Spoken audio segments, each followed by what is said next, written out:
comprometer a diferenciação que é constitutiva da própria vida, né? Então, a gente está diante de processos de homogeneização, de sincronização, de valorização das semelhanças, né? De valorização das identidades pensadas nessa chave daquilo que é igual a mim, né? Então, seja a questão da temporalidade, né? Qualquer coisa que não se sincronize com a aceleração, qualquer movimento, qualquer prática, né? Isso eu acho que é algo que a gente sente muito nas nossas vidas, né? Qualquer prática, ação nossa que não se sincronize com a aceleração é uma prática a ser eliminada, né? E a gente vai vendo isso em diferentes dimensões, né? Sociais, políticas, subjetivas, psíquicas, né? Então,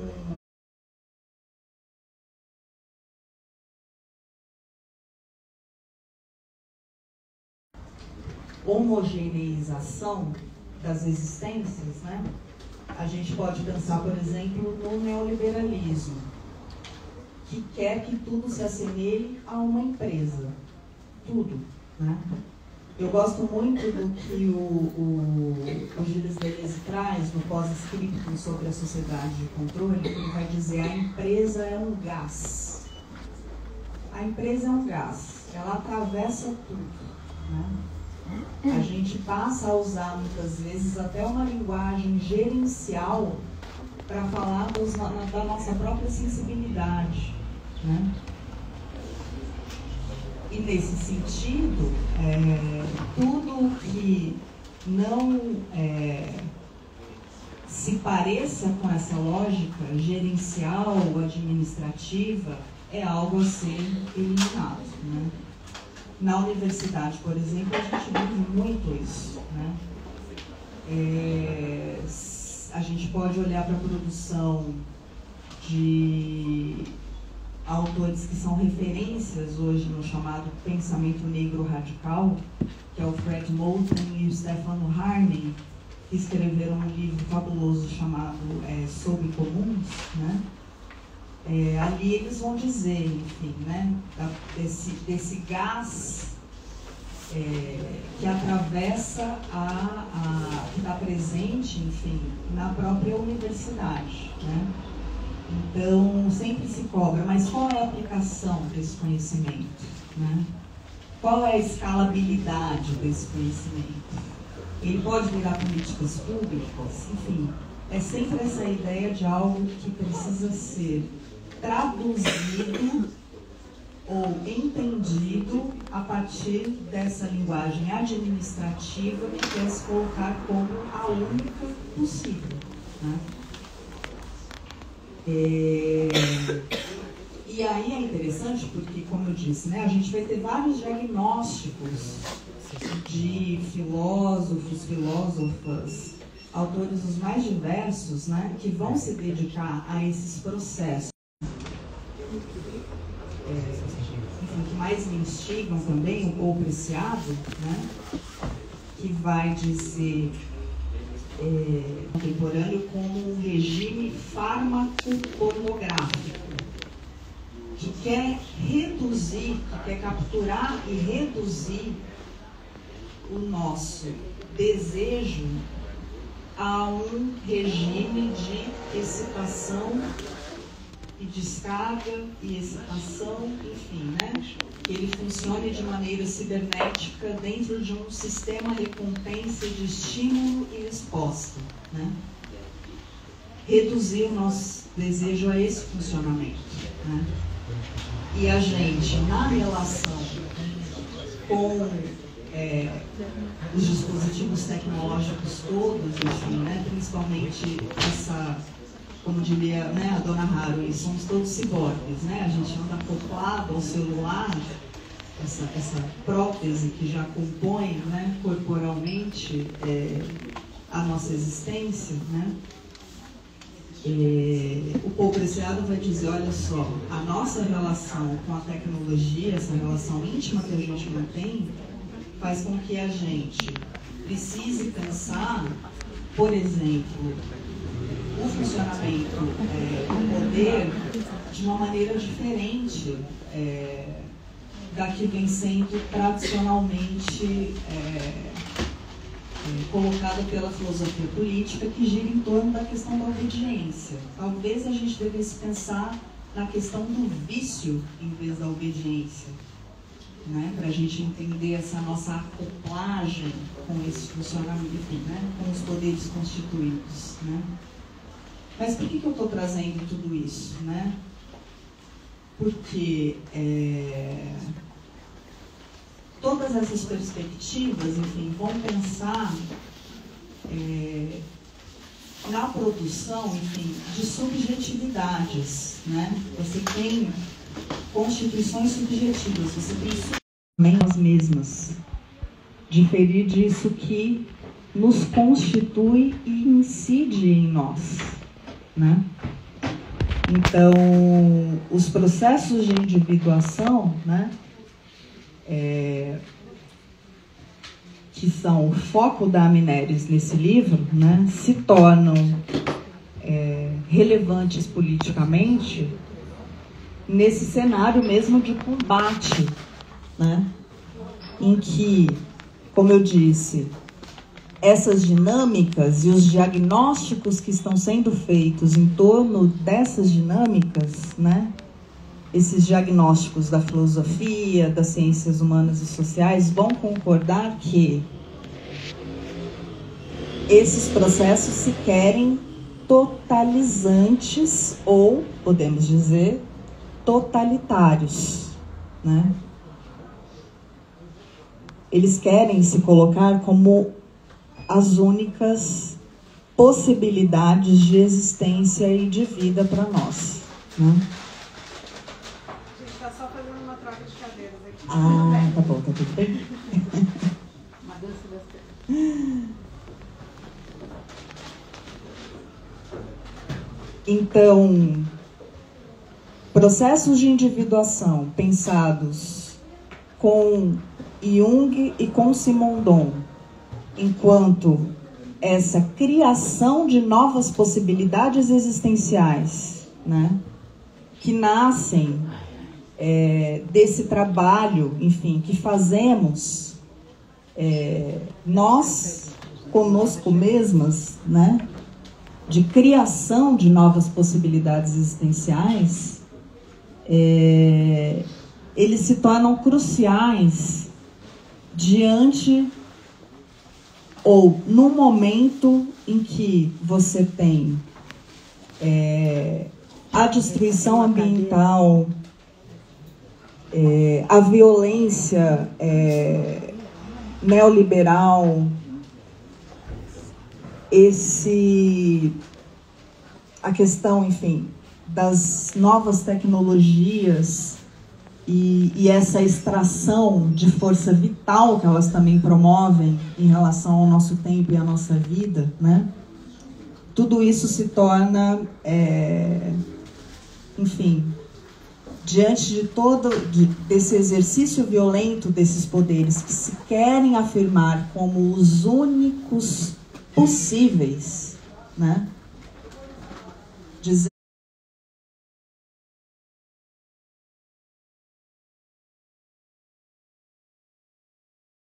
lista, não tem outra alternativa, não tem outro caminho, né? É diante disso que os processos de individuação se tornam relevantes, né? E falar de processos de individuação como esse processo de diferenciação contínua de si, né? Que a gente pode pensar em termos pessoais, mas a gente pode pensar em termos da própria criação e produção de conhecimento, por exemplo, né?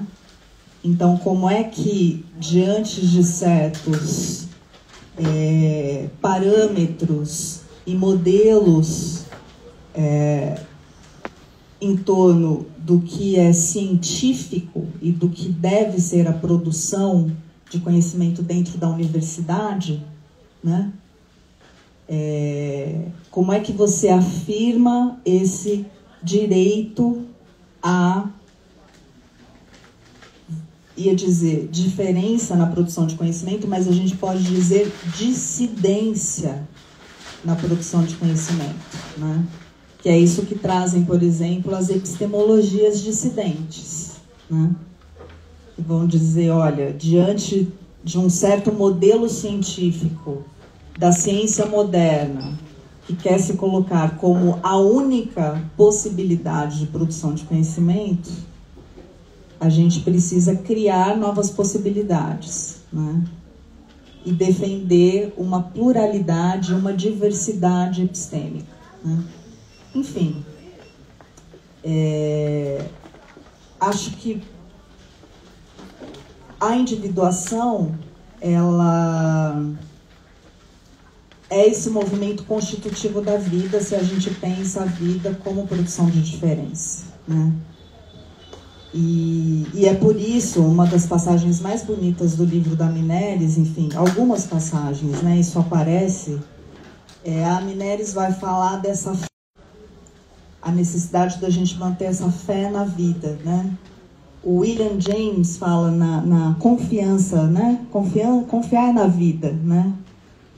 Confiar na vida, ter fé na vida é você importante, né? Nessa valorização que a individuação faz da relação, né? A gente está falando, a individuação, ela sempre diz respeito a um ser em relação.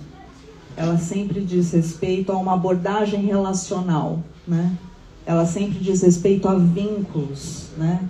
É a ideia de que nós não existimos, né? Essa narrativa, enfim, esse modo de pensar que já se mostra esgotado, chamado antropocentrismo, né? E a sua ideia de uma excepcionalidade humana, né? O processo de individuação nos permite, né, nessa valorização daquilo que nos constitui, as relações que nos constituem, os vínculos que nos constituem, né? E aí a gente tem, enfim, né, essa figura do cão, né? A gente pode pensar, enfim, nos seres humanos e não humanos, né? Os objetos, a nossa relação com os objetos, enfim. Se a gente passa a atentar para as relações que nos constituem, a gente vai notar, né, essa complexidade de vínculos e de afetos, né, que nós precisamos cuidar, né? Então, acho que é isso que eu queria trazer num primeiro momento, essa conversa, né? E dizer que eu já estou pensando com o livro, né, Mineres, assim. Não quis exatamente repetir, enfim, o que eu trouxe muito na apresentação, mas quis focar, acho que nessas duas coisas que me pegaram muito. Foi uma grande alegria o segundo convite da Mineres para escrever o prefácio, as pessoas que estão aqui, a editora Nós, né? E quero dizer que o objetivo da minha fala aqui vai ser bem, na verdade, bem celebrativa, né? Vou tocar em alguns pontos do livro, mas vai ser diferente do prefácio, que acho que tinha uma ambição de tocar em vários pontos e desenvolver algumas coisas, né? Então eu sugiro que leiam o prefácio, se quiserem, né? Né? Porque aqui a ideia é um pouco, né? Um pouco mais afetiva mesmo, eu acho, né? Enfim, eu estava pensando sobre a minha relação com os prefácios, né? Essa coisa de escrever prefácio. E eu percebi que às vezes eu adquiro um livro e super interessado e vou lá e leio o prefácio, né? E aí eu leio o prefácio e não leio mais o livro.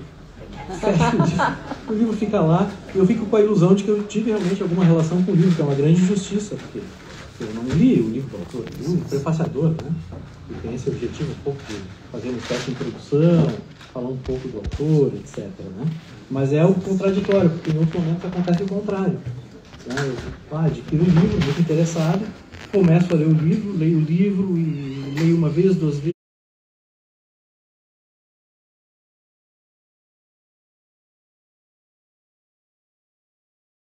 Eu quero dizer que a obra, eu vou começar a falar dos livros da Minelis Maroni, não só deste livro aqui, para chegar no Cão Farejador, né? Então eu acho que a Minelis escreveu uma série de livros, alguns deles são livros psicológicos, né, de teor psicológico. Para mim é a obra psicológica da Minelis. Ela não gosta que eu fale em obra, estou falando.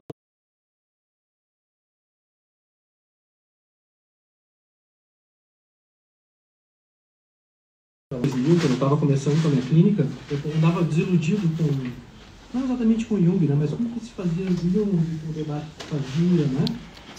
Especialmente lá na minha cidade de Porto Alegre. Estava estudando muito esquizoanálise, estava estudando algumas coisas, né? E estava deixando o Jung de lado, né? Tinha uma turma lá que achava que era uma coisa meio urobórica, assim, né? Jung tinha escrito tudo, não precisava ler mais nada, eu estava na obra do Jung, né? E às vezes eu chegava e dizia, poxa, nós só vamos ler um Bachelard. Podemos até ler, mas isso já está no Jung, né? Não, mas vamos ler o Gilberto Ramos. Não, o Ramos é muito interessante, mas a gente não precisa perder tempo com isso, né? O antiédipo, então, nos fala, né? Então, eu comecei a ficar incomodado. E aí foi nesse momento que os livros da Minelis me chegaram, né? Especialmente o Jung, o Poeta da Alma, que foi a tese de doutorado dela, né, Minelis? E depois o Figuras da Imaginação. E o primeiro livro dessa obra psicológica dela, Jung, Individuação e Coletividade, me chegou depois, né? Então, aí tem outros livros dela, muito psicológicos, e eu acho que, para mim, aí eu vou falar também de individuação aqui, né? Para profissional. Para mim foi muito importante isso, né? Porque ela me fez reencontrar um Jung, né? Que é um Jung realmente das conexões, das relações, que tem coragem de pensar, né? Tem coragem de resistir, tem coragem de inovar, tem coragem de compor, né? Com o mundo contemporâneo e com outros autores, né? E não esse Jung muito fechado que às vezes se faz. Então voltei para o Jung, acabei fazendo uma formação analítica, hoje sou analista junguiano, psiquiatra, né? E acho que a Minelis tem parte nisso, parte muito importante, né? E se fosse o Jung, já ia dizer que tinha. Total. Um barulho, né? Mas enfim. Então, esse Jung da Minelis, né? Que eu acho que é o Jung que me interessa, né? É o Jung do múltiplo, da diversidade. É um Jung que escreve de forma fragmentada, assim como Nietzsche. É um Jung que tem realmente essa origem nos filósofos românticos, especialmente no Rousseau, né? Que não é que não, nesse sentido, se afasta da psicanálise, que tem uma batida muito mais robesiana, né? É um Jung mais aberto, nada conservador, como às vezes nos chega, né? Ainda. Quando eu falo dessas coisas lá do início dos anos 2000, vejam bem, né? A internet engatinhando, a gente não tinha acesso às coisas, né? Não era tão simples assim. Por isso que eu falo que foi um momento bem importante, né? E bem, eu quero ler um trechinho aqui do Cão Farejador, em que a Minelis se refere ao Jung, mas que eu acho que serve para os livros psicológicos dela. Tá, Minelis? Para os livros. Tem assim, vamos lá, página 109, para quem quiser aqui, ó. O perspectivismo em Jung é uma chave preciosa de leitura, mas também um pesadelo quando não levamos em conta. Muitos comentadores já sugeriram que Jung está circunambulando o próprio self. Outra maneira de dizer a mesma coisa é que Jung aprofundava seus conceitos tendo em conta a experiência de individuação. E então, sugiro que não há bem um começo e um fim na teoria de Jung, mas círculos. Uma circularidade que se adensa na exata medida em que se aprofunda, conhece e amadurece o processo de individuação. O que está no começo está também no fim. As mesmas percepções, intuições, imagens, conceitos. Pontos em circulação. Talvez seja um dos mistérios da individuação. Mistério que reaparece nas incansáveis dobras teóricas. Bem, falando sobre os livros da Mileris, então, a gente vê que os temas, né, são presentes no primeiro livro, né? Eles entram nesse processo, né, de circulação de sofisticação cada vez maior, aprofundamento de sofisticação. Né? O livro anterior ao Cão Farejador, o Vestígios, eu achei que seria realmente o ápice ali, porque a Mileris inventou um estilo, também tem um autobiográfico, teórico, né? E ela me veio com o Cão Farejador, esse personagem conceitual, e consegue, na minha opinião, pelo menos dar um passo além, né? Então, eu acho que essa obra se constituiu assim, né? Tem alguns temas essenciais dos livros, então, da Mileris, né? Que eu acho que encontram sua maior expressão agora no Cão Farejador, né? O principal deles é que a individuação tem um papel central na obra do Jung, né? E a Mileris até faz uma crítica às pessoas, ou correntes, ou teóricos que de alguma forma diminuíram ou interpretaram mal, né, a individuação. Né? A Mileris é muito combativa, né? O Deleuze dizia que fazer filosofia é combater a besteira, né? Pois é, acho que a Mileris também às vezes combate a besteira, né, Mileris?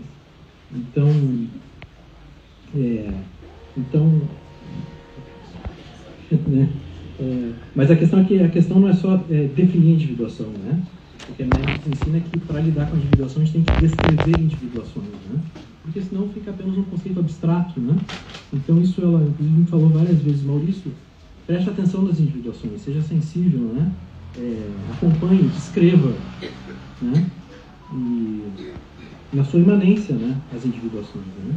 Suas mesmo, dos pacientes, né? Que a gente tenha o privilégio de acompanhar, se a gente tiver sensibilidade, né? E também, para entender a individuação, a gente tem que entender a centralidade da concepção energética, né, da individuação, né? Da tensão entre os opostos, né? Não opostos que são dados a priori, mas na relação. Dessas tensões, né? Que acabam gerando a energia para que as individuações aconteçam, né? E aí tem o Cão Farejador, que é esse personagem conceitual. Eu também achei muito interessante, porque o Cão Farejador ele é muito curioso, né? Para quem já leu o livro, né, vocês perceberam, ele quer conhecer, ele tem vontade de saber, ele tem muita curiosidade, né? Ele quer entender. Mas ele não quer entender as coisas só racionalmente, né? É a partir do faro dele, né? Do focinho, que ele interage com o mundo e procura conhecer, procura saber, né? Então tem algo aí, falando em linguagem junguiana, de sensação e de intuição, né? Tá? O Cão Farejador usa isso o tempo inteiro, né? E essa investigação dele passa a ser uma investigação material, uma investigação encarnada, aterrada, né? Não limitada a abstrações conceituais, né? E a ideias e pontos fixos, né? A fronteiras fixas, né? Então, a partir do faro, ele vai construindo, de certa forma, o próprio terreno que ele vai farejando, né? E a partir daí ele se transforma e transforma o mundo, né? Ele fareja, né? Ele fareja de tudo, ele fareja o que é conhecido, fareja o que não é conhecido, e eu acho que ele fareja especialmente o que é desconhecido no que é conhecido, né? O que a gente poderia chamar, se a gente quiser trazer o Freud para a nossa conversa, de infamiliar, né? O Cão Farejador, ele é amigo do infamiliar, né? Ele tem uma sensibilidade para isso também.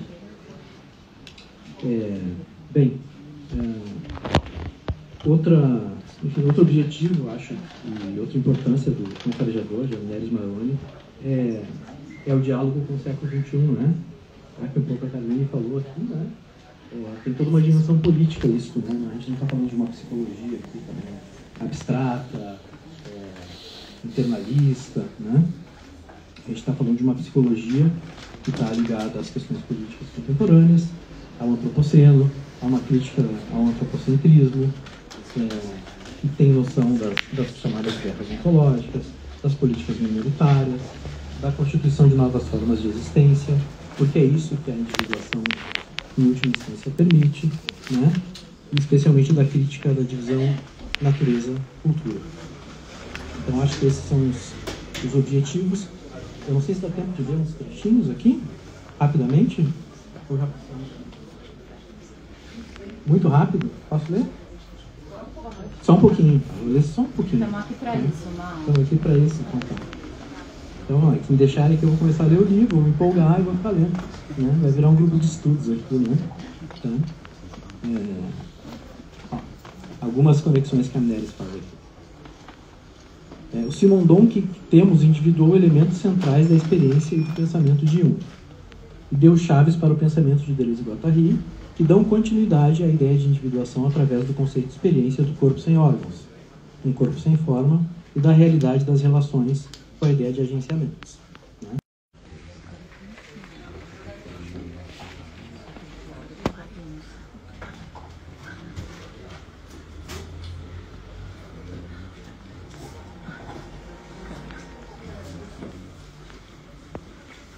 Puxa vida, tem uma definição aqui que é um diamante aqui, mas eu sublinho tantas coisas que...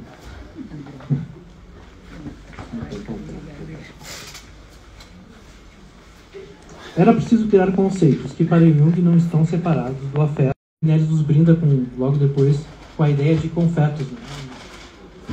Uma espécie de híbrido entre conceitos e afetos.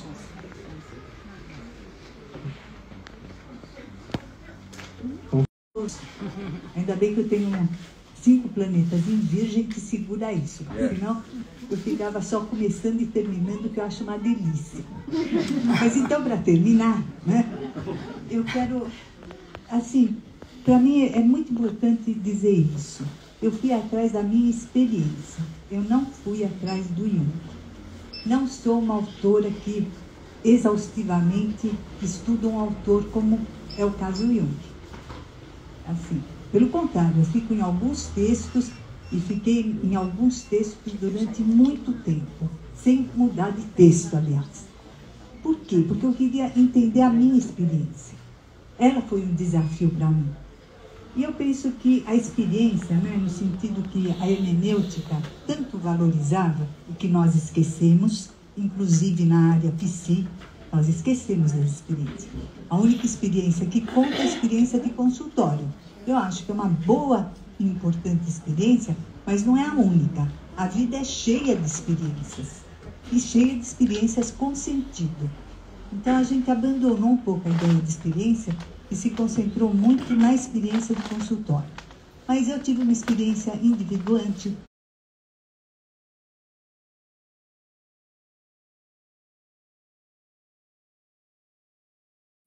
O Bion tem um texto que é um monumento chamado A Teoria do Pensar.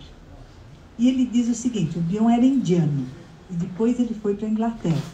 Então ele tem toda uma presença, né, do pensamento oriental. Ele ficou até os 8 anos na Índia. Os pais deles eram ingleses. Então ele faz o seguinte, ele diz na Teoria do Pensar: primeiro você tem pensamentos, e esses pensamentos forçam a se constituir um aparelho de pensar. Ele é o mais anticartesiano dos autores da psicanálise, porque não é o eu que pensa para o Bion. Quem pensa é o aparelho de pensar. Eu acredito que uma experiência forte na vida tem esse valor. Ela é um pensamento não pensado, que exige ser pensado. Então, essa experiência que eu tive várias experiências, mas essa, que foi por volta dos anos 80, com meu amigo aqui, Roberto Gambini, ela foi tão profunda em mim que ela não me deixou sossegada. Não que eu ficasse estudando Jung o tempo todo, não fiz isso na minha vida. Mas ele foi um autor assim que teve uma experiência inaugural, uma experiência de um processo de individuação inaugural. Ofereceu isso para o Simondon, que ofereceu isso para o Deleuze. Eu acho recuperar essa linhagem obrigação que eu tenho na vida. Então eu fiquei tentando recuperar minha própria experiência no Jung. Eu não leio o Jung para saber se ele é kantiano, se ele é russoniano, se ele, o que ele quer que ele seja. Eu leio o Jung para recuperar minha experiência. E uso o Jung. Eu uso e abuso do Jung para me dar sentido.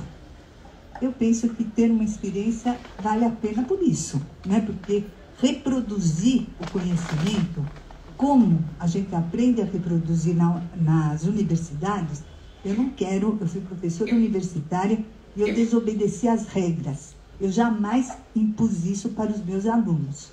Eu propunha que eles pensassem e não que eles reproduzissem conhecimento. Só encontro reprodução do conhecimento, que na psicanálise se chama cultura do comentário, uma coisa odiosa, onde as pessoas reproduzem o conhecimento do outro e não pensam nada. Não vejo vantagem de se dividir entre vitalismo e mecanicismo. Quem ganhou foi o mecanicismo, o homem-máquina. O vitalismo foi deixado para trás e ridicularizado como místico. Quem buscava sentido na vida era um místico que não tinha nada que fazer.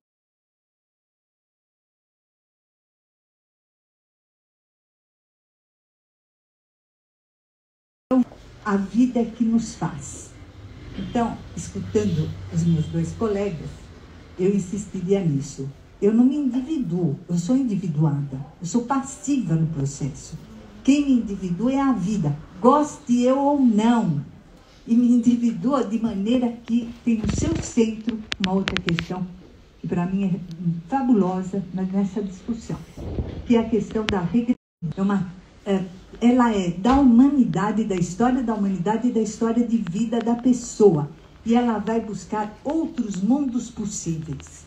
Por isso muda a nossa paisagem. Por isso nos tornamos outros através da individuação do Jung e do Simondon. Coisa que não está dentro da construção da psicanálise. É muito diferente. Na psicanálise você regride até os primeiros dias até. Com Michael Barnett, com o Winnicott.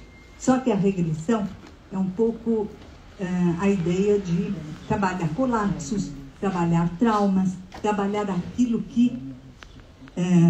como é que o Winnicott define o inconsciente? Aquilo que não se deu. Aquilo que não se deu. É muito diferente da ideia de regressão no Jung e no Simondon. No Jung e no Simondon nós vamos varrer a história da humanidade numa energia que é comum a todos os seres. Isso é muito diferente da psicanálise, completamente diferente. Vamos varrer tudo que existe, tudo aquilo que não foi vivido, outros mundos possíveis, e nos reorganizamos para nos tornarmos outro. Eu sou uma pessimista alegre. Eu acho que o futuro está muito grave. Nós vamos passar por um nó górdico aí, vamos passar por um colapso, vamos passar por uma crise civilizatória que a gente não tem nem a ideia do tamanho do que está chegando. Mas eu confio na vida, como disse a minha amiga Cantalina. Confio na vida, tenho fé na vida. Então, eu penso que, como o Jamil também disse ontem, né, no livro dele, que eu acabei de comprar, e depois eu recomendo que vocês comprem, aliás, que é: tomara que você seja deportado. Falaram para o filhinho dele, nos Estados Unidos, né? Ele também falou isso, né? Vamos passar por uma coisa muito difícil, mas a democracia, ela é possível que a gente retome processos democráticos de outra maneira, mas é possível ver a democracia mais à frente. Eu diria isso. O homem, ele é um ser em desaparecimento, gente. Essa que é a nossa triste realidade. Porque ele é uma individuação. E como todas as individuações, vamos ter outras. Então, eu penso que está tudo muito acelerado, muito expandido e diferenciando numa velocidade imensa. Mas eu penso que a vida é expansão e diferenciação. E acompanhar os processos da vida, eu acho que é a única chance que a gente tem. Porque nós, com as nossas mãozinhas, não vamos mais poder dar conta de uma crise tão abissal quanto estamos frente à vida, né? Estamos confrontados com ela. Então, eu penso que essa é a grande chave do cão farejador. Um deslocamento da ideia de vida. Porque até os românticos, como o Maurício lembrou, todo romântico, toda pessoa que tem uma sensibilidade romântica quer a expansão da vida. Ela não quer saber do ter, ela quer saber do ser. Todo romântico tem essa qualidade, né? Expandir a vida é uma delícia, desdobrar o self, aí que é o máximo, né? Ter mais consciência é o máximo, mas não se trata mais disso. Eu penso que não está mais numa eleição de expandir a vida, de querer mesmo a expansão ou o infinito, como os românticos queriam. Eu penso que agora a vida, ela é incontornável, ela é expansão e diferenciação, e se nós não ficarmos espertos, passa em cima da gente e nos mata, literalmente, nos decompõe. De tanto que a força dos processos metaestáveis estão dados. Eu acho que nunca vivemos uma transição civilizatória. É a primeira vez que nós todos aqui estamos vivendo. E nunca a gente viu nada parecido com o que estamos vivendo, onde a força da energia é assim, ela vai diferenciando e passando por cima. Então eu penso que esse conceito de individuação, no Simondon em particular, que tudo se individuou para o Simondon, né? Então você tem todas as possibilidades outras hoje do que tínhamos, por exemplo, no século XX, com Jung, onde ele traz um conceito inaugural, uma experiência inaugural. Mas ele é um psicólogo, ele não teve condições de alargar o conceito para tudo. O Simondon é um gênio, e ele é um gênio do século XX. Contemporâneo à física quântica, contemporâneo à biologia molecular, ele trouxe uma expansão da noção de individuação para todas as áreas, permanentemente. Aqui nós estamos tendo uma individuação, se a gente for bem sucedido no dia de hoje, porque vamos sair diferente se tiver alguma importância esse encontro. Então, eu penso que esse conceito do Anavante, ele é chave, e não a ideia de um fazer humano numa transformação que nós construímos. O antropocentrismo, ele está mostrando a sua fragilidade. E ele está sendo substituído pela vida. Eu penso isso, e desculpe pensar isso, fico até com vergonha de pensar isso, mas eu penso isso. Eu penso que estamos numa fase muito difícil, e falar isso em qualquer outro momento histórico seria impossível, porque a vida era muito mal vista, né? O homem-máquina ganhava de lavada. Hoje não mais. Então eu penso que apostar na vida e apostar no movimento da vida, porque isso, de novo, eu termino o livro com os alquimistas, com Jung e com Simondon. Eles descobriram o movimento da vida. É para a gente ficar de joelho pelos próximos 10 anos, gente. Porque descobrir como é que a vida funciona, qual é a dinâmica da vida, é uma chave para a gente ter com muito carinho e com muito respeito, porque realmente nós somos a vida, né? É muito engraçado ler esses textos atrás. Vamos eleger a vida no sistema de sustentabilidade, vamos fazer uma convocação para a vida. Não, a vida somos nós, a natureza somos nós. Além do que, todas essas dicotomias, o Simondon põe abaixo. A natureza se diferencia, assim como a cultura se diferencia, porque tudo vem de um campo comum, que é a metaestabilidade, ou essa energia tensa, densa, né? Que faz com que a gente se individue permanentemente. Eu adoro isso, desculpa insistir, mas eu acho essa uma grande chave para o momento atual. Porque até agora, gente, nós ficamos dentro de indivíduo individuado. E o que nós fizemos, eu também, foi tentar individuar aquilo que já estava individuado. Eu acho que a chave escondida do Jung e a chave escondida do Simondon é que não mais precisamos, né, individuar aquilo que está individuado, que também é importante, eu não acho que não seja, é importante na clínica, mas se abrir para processos radicais de individuação que todos nós sofremos, sem botar tanto antidepressivo para dentro, para abafar os conflitos. Desculpe existir dessa maneira.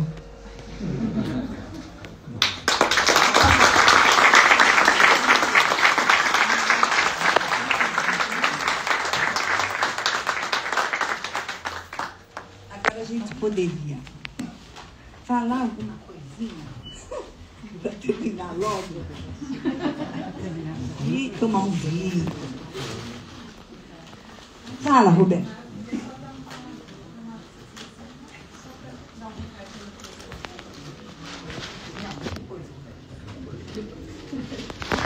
Aniette, parabéns. O jogo do teu pensamento é uma coisa que nos fortalece a todos quando a gente te ouve. Esse teu livro é maravilhoso, eu gostei muito, gostei dos prefácios também. Eu só queria fazer um pequeno comentário. Há uma famosa carta do Jung, de 57, que ele diz para os discípulos dele: Deus me livre dos junguianos. Ele não queria que ninguém fosse junguiano, mas que cada um falasse a partir da sua própria experiência. Isso é textual do Jung. Então você não é junguiana, você é amnerisiana. E a ideia é que cada um se torne o cada um que cada um é. Né? E não precisa ficar com paraninfo eternamente nos segurando para a gente não cair no chão. A gente aprende a andar. E eu não sei se você sabe, você tem o mesmo tipo psicológico que o Jung, que é pensamento e intuição. O pensamento é uma função racional, a intuição é uma função irracional. Na verdade, eu acho que é a intuição que nos faz pular da caixinha para fora e entrar em outras identidades individuadas, né? Mas a intuição está muito reprimida. Ela está reprimida. No Brasil existe, mas ela é um pouco primitiva demais. E você juntou a intuição com a força do teu pensamento, que é a capacidade de farejar, né? E isso me deixa muito alegre. Vindo de você, só agradeço.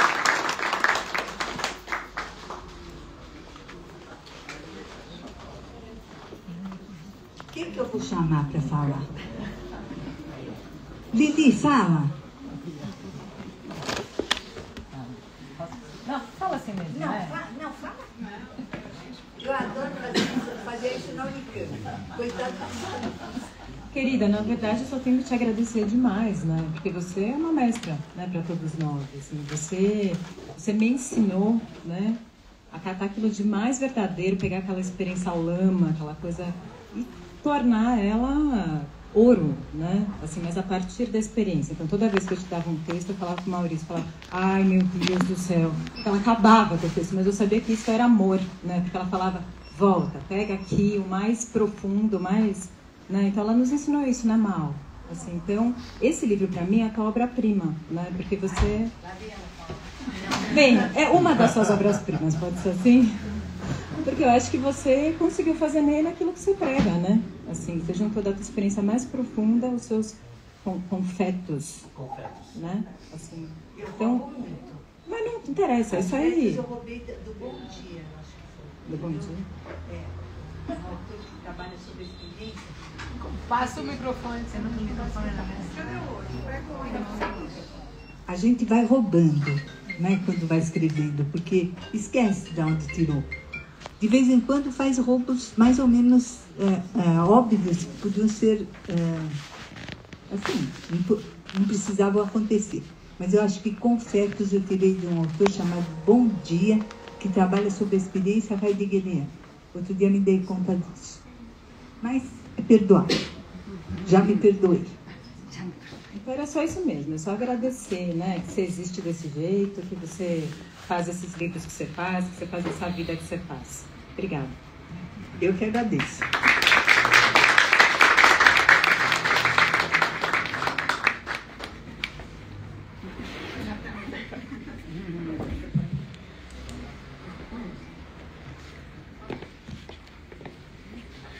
Bom, Neres, muito obrigado pelo seu livro.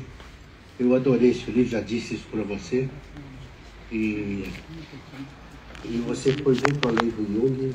E você não é uma obra-prima seu livro. Você é prima da obra, pelo menos, eu acho.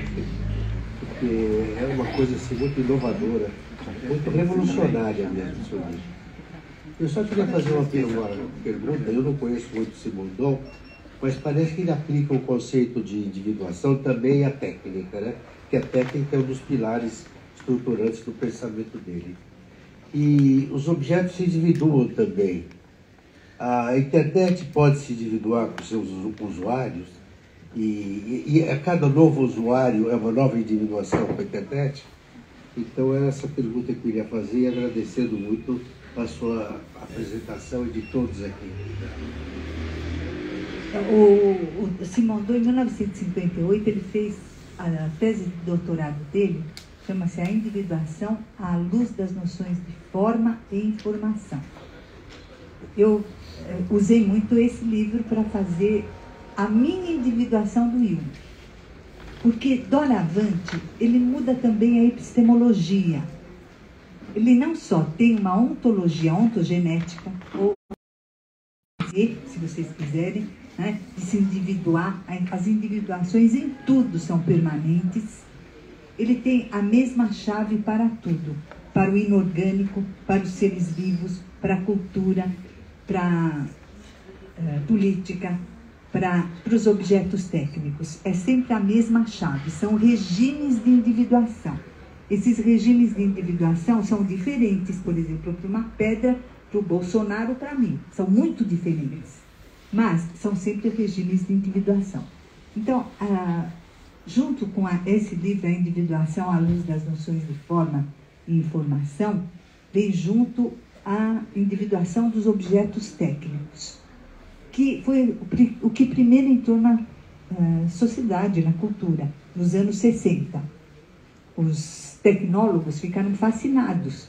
Por quê? Porque nós vínhamos de uma tradição, que era heideggeriana, que, assim, demonizava a ideia dos objetos técnicos. Né? O existencialismo ele não facilitava a vida para os objetos técnicos. E, de repente, aparece o Simondon mostrando que os objetos técnicos, como qualquer outra coisa, se individua e vem desse mesmo campo. Vir desse mesmo campo é muito importante, gente, porque há a possibilidade de uma irmandade entre tudo que existe, porque tudo vem do mesmo campo. Então, essa ideia do antropocentrismo recortado, do homem separado de todos os outros seres, que está nos matando, porque separa a natureza e cultura, o homem dos demais seres, eu penso que essa é a grande chave do Simondon. Ele, de repente, nós podemos nos irmanar através da energia com todos os seres que existem, inclusive com os objetos técnicos. A internet é uma grande individuação e vai continuar se individuando. Né? A gente interfere nas individuações? Interfere. A gente descreve, a gente individua junto, que é essa a grande chave do epistemológico. Hoje em dia a gente não mais faz cultura do conhecimento, pelo amor de Deus, que os psicanalistas parem de fazer isso, que já deu, e a psicologia analítica também, fazer essa produção eterna do conhecimento. Mas você individua o conhecimento, vale dizer, você cria realidade, você cria novas realidades, porque a individuação é a criação de novas realidades. Porque o que nós pensávamos há 2 séculos atrás, que a realidade estava lá, para ser estudada. Tem um sujeito legislador kantiano que vai estudar um objeto que está lá, fora, dado, acabado, essencializado, substantivado. O Simondon destrói tudo isso, não tem mais sujeito e objeto kantiano. E tudo vem do mesmo campo. O que eu posso fazer é descrever individuações e individuar o conhecimento já dado, criando realidades o tempo todo.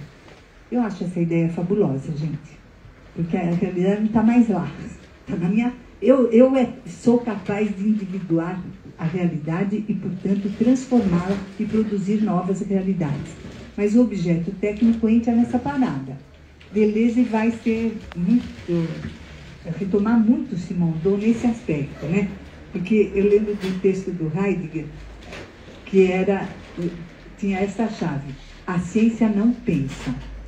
Quem pensa? A filosofia, que acolhe as migalhas do ser. Era bem essa a ideia. A ciência não pensa. Para o Deleuze, né, essa ideia não tem mais nenhum sentido. A arte pensa, a ciência pensa, os tecnólogos pensam, todos pensam, aliás, os animais pensam. Enfim, estamos num outro momento realmente cultural. Um momento que eu friso de novo, gente. Netuno vai entrar em Áries, Saturno entrou em Áries, Urano está entrando em Gêmeos e Plutão em Aquário. Em 20 anos, a nossa realidade vai se transformar completamente, porque esses planetas, por incrível que nos pareça, também pensam e também revolucionam aquilo que nós somos, seres cósmicos.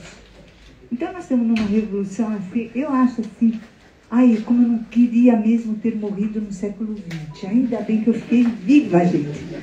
Porque, por mais doloroso que seja, isso é um espetáculo inacreditável que a gente está vendo. Inacreditável que poucos dentre nós têm a chance de ver uma transição civilizatória e como ela se dá, né? Como é que é a dinâmica dessa transição. Então, eu, sinceramente, estou muito feliz de estar viva. Mais um pouquinho e eu vou ficar adorando esse espetáculo, porque ele é muito trágico, muito, mas ele tem a movimentação e a dinâmica inscrita nele.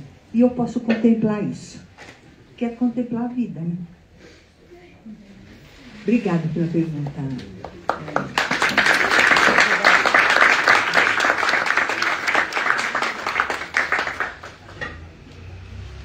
Eu passei horas na internet hoje, mas estou mais confortável com a sua resposta.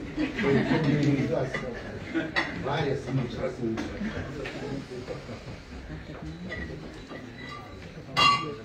Eu passei escutando o Jamil, gente. Vocês precisam comprar o livro do Jamil. Realmente maravilhoso, é da editora nossa. Eu não estou fazendo propaganda, mas realmente estou sim. Nós temos. Então, ainda nesse tópico do fé na vida, né? Eu queria tentar pensar a fé na vida, né? Dar um passinho à frente, e tentar entender melhor o que é isso, né? E eu lembrei da Donna Haraway, que é uma autora assim, que eu gosto, muito importante, né? Viva. E ela tem uma ideia, um conceito que é ficar com o problema, né? E a gente está vivendo um momento de problemas assim muito profundos, muito agudos, né? Estão colocando fim. A vida humana, pelo menos, o planeta, é um risco, né?